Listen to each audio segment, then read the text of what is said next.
JEE mains 2024 का second attempt भी अब खत्म हो चुका है। आप सबको भी बेसब्री से अपने रिजल्ट का इंतजार होगा एंड आई होप कि आप सभी का रिजल्ट अच्छा है और अपनी अपने ड्रीम कॉलेजेस के अंदर आपको एडमिशन मिल पाए। लेकिन काउंसलिंग से पहले हर एक बच्चे को एक प्रोसेस से गुजरना होता है और उस प्रोसेस को हम बोलते हैं काउंसलिंग। जैसे कि जोसा, सीसैप, जैक दिल्ली। और इसी काउंसलिंग के प्रोसेस के दौरान एक बहुत ही इंपॉर्टेंट रोल प्ले करते हैं डॉक्यूमेंट्स। और हर साल पता नहीं कितने ही ऐसे कैंडिडेट्स मैंने देखे हैं जो अपनी सीट कैंसिल करवा बैठते हैं डॉक्यूमेंट्स टाइमली सबमिट ना करने की वजह से। उनके 2-3 साल की मेहनत एक छोटी सी गलती की वजह से कैंसिल हो जाती है और उनका आईआईटीज या फिर एनआईटीज में जाने का सपना सपना ही बनकर रह जाता है। आप सबके साथ ऐसा ना हो तो इस वीडियो को पूरी एंड तक देखना। वैसे आप सब आईआईटी के मेंटरशिप हब की सब्सक्राइबर हो तो आपके साथ ऐसा होगा भी नहीं, क्योंकि इस वीडियो के अंदर मैं ये बताने वाला हूं कि वो कौन कौन से ऐसे डॉक्यूमेंट्स हैं जो आपको काउंसलिंग के टाइम पे काम आने वाले हैं, उनका फॉर्मेट क्या रहने वाला है और इन डॉक्यूमेंट्स को मेरे कहने पे आज ही बनाने के लिए अप्लाई कर देना, क्योंकि ये डॉक्यूमेंट्स ऐसे हैं जिनको बनवाने में महीनों तक भी लग जाते हैं। और यही वो टाइम है जिसमें आपको ये काम करना सबसे ज्यादा इंपॉर्टेंट है, क्योंकि जैसे ही आपका जे एडवांस का रिजल्ट आता है उसके अगले ही दिन से आपकी काउंसलिंग स्टार्ट हो जाती है। तो आपको बिल्कुल भी बाद में टाइम नहीं मिलने वाला है। इतनी सारी चीजें एक साथ हो रही होंगी ना कि आपको समझ में ही नहीं आएगा कि क्या करना है। तो फिर आज ही अपनी एक फाइल बनवाओ। मैं जो जो डॉक्यूमेंट्स अब बताने वाला हूं उनको बनवाना शुरू कर दो,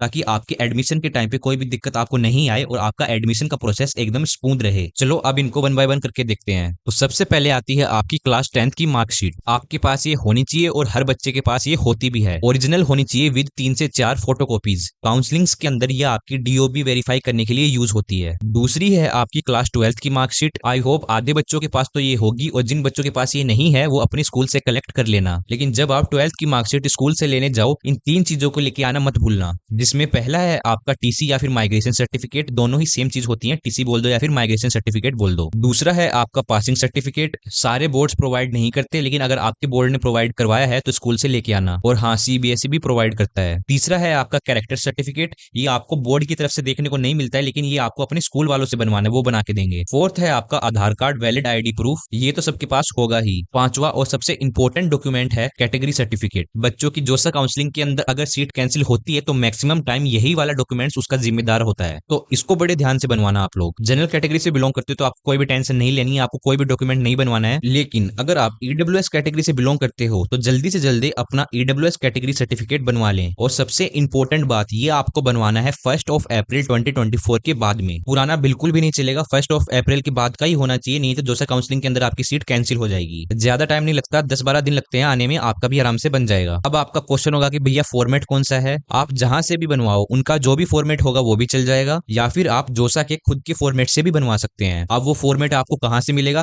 तो इसी वीडियो के डिस्क्रिप्शन के अंदर मैं लिंक दे दूंगा, आप वहां से जाके डाउनलोड उसको कर सकते हैं। मैं एडवाइस यही करूंगा कि आप जोसा के फॉर्मेट के हिसाब से बनवाओ, नहीं तो आपके शहर में जिस भी फॉर्मेट से बनता है वो भी चल जाएगा, लेकिन 1 अप्रैल के बाद का होना चाहिए। दूसरा है आपका ओबीसी कैटेगरी सर्टिफिकेट। ये भी आपका 1 अप्रैल के बाद का होना चाहिए। आप जिस भी ईयर में कॉलेज के अंदर एडमिशन लेने जा रहे हो उसी फाइनेंशियल ईयर के 1 अप्रैल के बाद का सर्टिफिकेट आपके पास होना ही होना चाहिए। इसमें भी आप किसी भी फॉर्मेट से बनवा सकते हैं या फिर आप जोसा के फॉर्मेट से भी बनवा सकते हैं, लिंक आपको डिस्क्रिप्शन के अंदर मिल जाएगा। लेकिन इसके अंदर अभी एक इंपॉर्टेंट बात और आती है कि ये 2 टाइप्स का बनता है, एक वो जो आपको स्टेट गवर्नमेंट अलॉट करती है, एक वो जो आपको सेंट्रल गवर्नमेंट अलॉट करती है। अब आपके मन में डाउट आ रहा होगा भैया मेरे को कौन सा बनवाना है, तो सुनो, आपको दोनों ही बनवाने हैं। स्टेट गवर्नमेंट वाला आपको काम आएगा स्टेट काउंसलिंग के अंदर बैठने में, और सेंट्रल गवर्नमेंट वाला आपको काम आने वाला है सेंट्रल की काउंसलिंग के अंदर बैठने में, जैसे जोसा हो गया, सीसैप हो गया, इन सब में। ये भी आपका 10-12 दिन के अंदर बन जाता है। आप साइबर कैफे वाले को जाके बोलो, वो आपको बना के देगा। फिर आते हैं आपके एससी और एसटी कैटेगरी सर्टिफिकेट। ये आपके 1 अप्रैल के बाद हो ऐसा कोई जरूरी नहीं है, अगर आपके पास पुराने हैं तो भी आपका काम चल जाएगा। अब आपके मन में डाउट आ रहा होगा कि भैया अगर हमारा कोई कैटेगरी सर्टिफिकेट नहीं बन पाता है तो हमारे साथ क्या होगा, क्या हमारी सीट कैंसिल कर दी जाएगी? नहीं, ऐसा नहीं होगा। अगर आपके पास कैटेगरी सर्टिफिकेट नहीं है तो आपको जनरल कैंडिडेट कंसिडर कर लिया जाएगा और फिर उसके हिसाब से आपकी काउंसलिंग होगी। और आपको पता है कि जनरल की कट ऑफ कितनी हाई जाती है। बढ़ते हैं नेक्स्ट पेज की तरफ, और 6 नंबर का जो आपका डॉक्यूमेंट्स है वो है इनकम सर्टिफिकेट। जोसा काउंसलिंग के अंदर आपको इसकी कोई भी रिक्वायरमेंट देखने को नहीं मिलेगी, लेकिन जैसे ही आप कॉलेज में जाओगे तब आपको इसकी बहुत ज्यादा जरूरत वहां पर पड़ने वाली है, क्योंकि आईआईटीज और एनआईटीज के अंदर ये रूल होता है कि अगर आपकी फैमिली की इनकम 1 लाख से कम है तो आपकी पूरी ट्यूशन फीस माफ कर दी जाती है,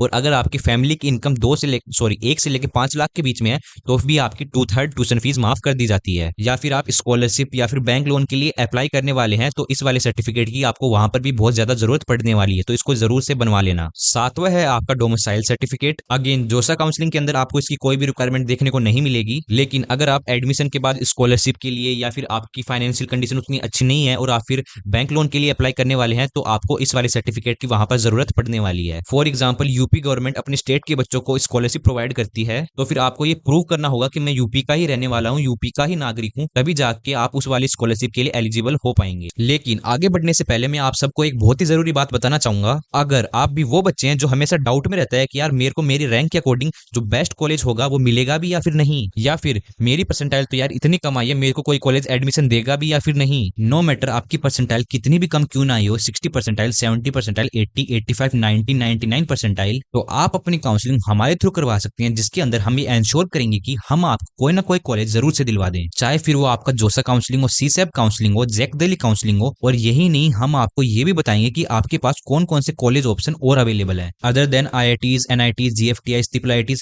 इन सब की काउंसलिंग में तो हम आपकी हेल्प करेंगे ही, लेकिन इनके अलावा आपके पास और कौन कौन से ऑप्शन अवेलेबल हैं वो भी हम आपको बताएंगे। बाय चांस अगर आपको इन कॉलेज के अंदर एडमिशन नहीं मिलता है तो आपके पास एक बैकअप ऑप्शन बना रहेगा। थ्रू आउट द प्रोसेस हम लोग आपको गाइड करने वाले हैं कि आपको कैसे करना है, क्या करना है, कौन कौन से डॉक्यूमेंट्स लगेंगे। और यही नहीं, आपके पास 24/7 कॉल सपोर्ट अवेलेबल रहेगा, जिससे आप किसी भी टाइम हमारी टीम के पास कॉल करके अपना कोई भी डाउट काउंसलिंग से रिलेटेड पूछ सकते हैं। बिना देर किए जल्दी से हमसे इस नंबर के ऊपर संपर्क करें और फ्री में ये जानिए कि आपको आपकी रैंक के अकॉर्डिंग कौन सी कॉलेज मिलेगी। बढ़ते हैं नेक्स्ट पेज पे और 8वें नंबर पे आपका आ जाता है PWD कैटेगरी सर्टिफिकेट। अगर आप PWD कैंडिडेट हैं, फिजिकली डिसेबल्ड हैं, तो आपको बहुत ज्यादा फायदा होने वाला है। इस वाले सर्टिफिकेट को जरूर से बनवा लेना, क्योंकि IITs या फिर NITs के अंदर ये रूल होता है कि 5% सीटें रिजर्व रहती हैं और फिर काफी कम कट ऑफ पे आपको एडमिशन मिल जाएगा, तो जल्द से जल्द बनवा लीजिएगा। नेक्स्ट है आपका मेडिकल सर्टिफिकेट। अब क्वेश्चन आता है कि कहां से बनवाना है। या तो आप जोसा की वेबसाइट से भी फॉर्मेट डाउनलोड कर सकते हैं, या फिर आप अपने घर के सबसे नजदीकी गवर्नमेंट हॉस्पिटल में चले जाना, वो आपको जो भी फॉर्मेट प्रोवाइड करेंगे वो भी सही रहने वाला है, उससे भी आपका काम हो जाएगा। नेक्स्ट है आपका गैप ईयर सर्टिफिकेट। तो अगर आप एक ड्रॉपर हैं या फिर डबल ड्रॉपर हैं, तो यार ये वाला सर्टिफिकेट भी बनवा लेना। कहां से बनवाना है, आपको एक एडवोकेट के पास चले जाना है, वो आपको बना के देगा, स्टैम्प पेपर लगा के सब कुछ करके देगा।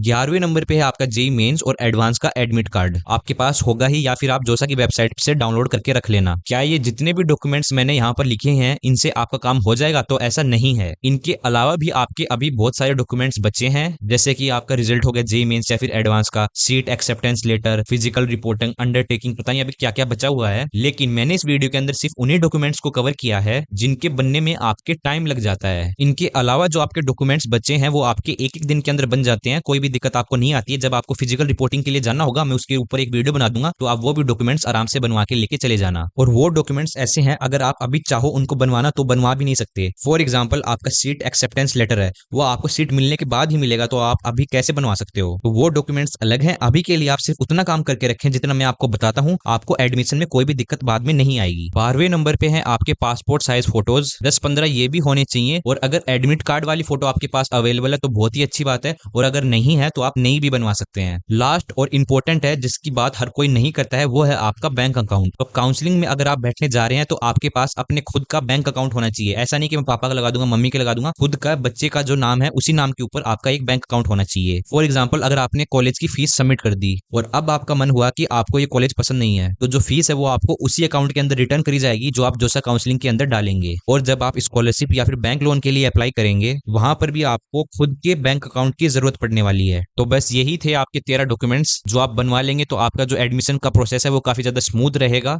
और आपको कोई भी दिक्कत नहीं आएगी। और अब लास्ट में यही कहूंगा कि हमारा काउंसलिंग सपोर्ट लेना मत भूलना, इतनी ज्यादा सही और वैल्यू फॉर मनी चीज आपको कहीं पे भी नहीं मिलेगी। और अगर आप ये लेते हैं तो मैं एक गारंटी देता हूं कि आप अपना डिसीजन फ्यूचर में बिल्कुल भी रिग्रेट नहीं करेंगे। और आपको नहीं भी लेना है तो एक बार हमसे बात करके जरूर से देखना। बाकी अगर आपके डॉक्यूमेंट से रिलेटेड कुछ डाउट है तो आप कमेंट सेक्शन में मेरे से पूछ सकते हैं, मैं हर एक कमेंट का रिप्लाई करूंगा। अब मैं आपसे मिलता हूं किसी और वीडियो में। Till then keep learning and thank you so much.